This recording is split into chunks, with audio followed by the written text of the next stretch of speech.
This is a prophecy from the man of God, Prophet Joel Y. Anointed, on the 1st of January 2025, and the prophecy was fulfilled 10-month time. Now listen very well. This is the prophecy. The battles that you've been hearing, Israel and Gaza, that battle is going to end this year. Let there be peace, resolutions in the name of Jesus Christ. Israel is getting victory this year. I say Israel is getting victory this year.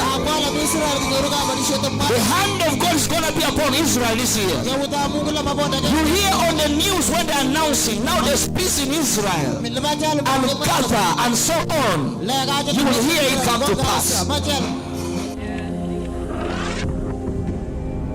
The man of God prophesied that Israel will get their victory. And these was what was happening before the peace talk happened. And these took God alone.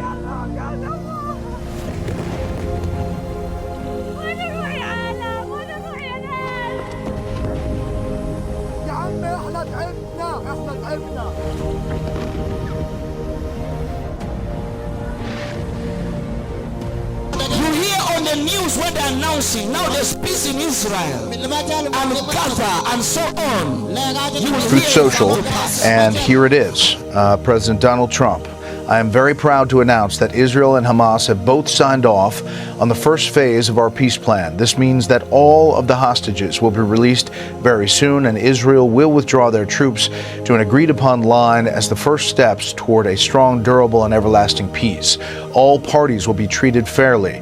This is a great day for the Arab and Muslim world, Israel and all surrounding nations, and the United States of America. And we thank the mediators from Qatar, Egypt, and Turkey who worked with us to make this historic and unprecedented event happen. Blessed are the peacemakers. Again, Donald J. Trump, President of the United States, out on Truth Social as we were talking there. Ari, put this in historical perspective, knowing all we know about the years and years, decades of turmoil in the Middle East. Well, what's truly remarkable about this is previous breakthroughs existed between Israel and unique nations, Israel and Egypt, Israel and Jordan. Then you had the Abraham Accords expanding it to a wider group of nations, Bahrain, the UAE. But never before have you had an agreement with Hamas, eight Muslim nations, 7 Arab, 1 nation, Turkey, Muslim nation, Israel, and the United States. That is the breakthrough here. From a humane point of view, it is wonderful and joyous that the hostages will come home. Families can finally, at long last, be reunited. But there are 2 big steps that remain, and those steps are the disarmament of Hamas and Hamas relinquishing control and power. Those 2 are going to be the trickiest ones yet. Yeah, but see, obviously the Biden administration was working towards this. They didn't have success.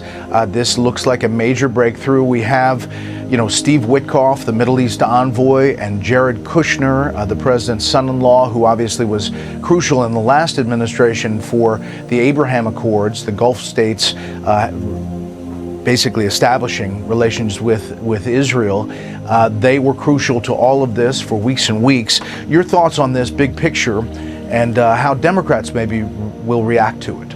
Well, I think some Democrats might say that real diplomacy happens in quiet and not necessarily on Truth Social, and that this administration has oftentimes celebrated before things are inked. However, I do think there will be great bipartisan consensus on this. This is a win for both sides here. I mean, I got the opportunity when I worked for President Biden to get to meet some of those hostages, some of the young children that were released, and I know the impact and the pain that this has had for a lot of those people. And so I think that this will be a great way for Democrats and Republicans at a time that they're so fraught on the Hill given the shutdown to find a common ground.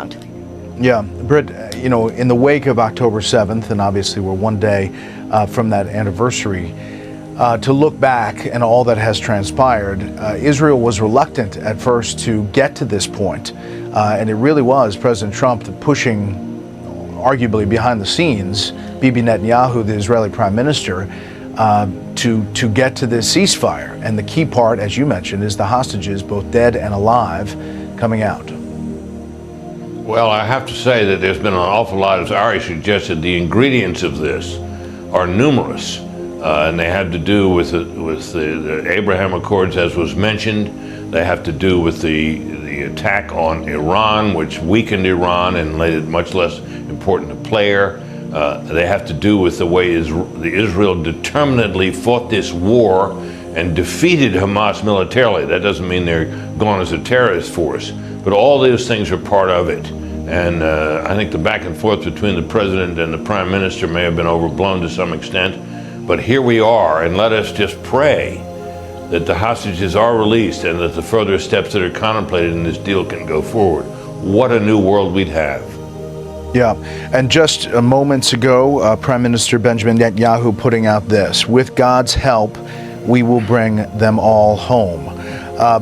Ari, it's, you think about, and I've had these hostage families on the show many times, and they kept on saying, don't forget about us after all this time.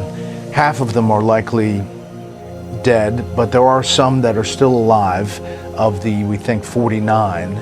And this will be a major visual if and when this all comes to pass as expected tomorrow. It'll be a remarkable moment from both international diplomacy point of view, but also just that personal, humane point of view. A family to be reunited when they may have given up hope, when they may have wondered if we will ever see our child again. Just imagine you're one of those parents. It's a beautiful moment. When Marco Rubio interrupted that meeting to walk in and hand the president a note, you had to know something was up and it was big. Nobody does that. You don't interrupt a president at an event unless it's extraordinary. Well, Andy Card. And that is what led to President Trump then quickly leaving that room and wrapping this up and bringing us to this moment where the hostages may be on the verge of being released. Yeah, it's truly an amazing sight. Thank you all for rolling with the punches here on the breaking news. Big news out of the Middle East. A deal has been done according to President Trump, and Israel and Hamas will sign this. Hey, Sean Hannity here. Hey, click here to subscribe to Fox News YouTube page and catch our hottest interviews and most compelling analysis. You will not get it anywhere else.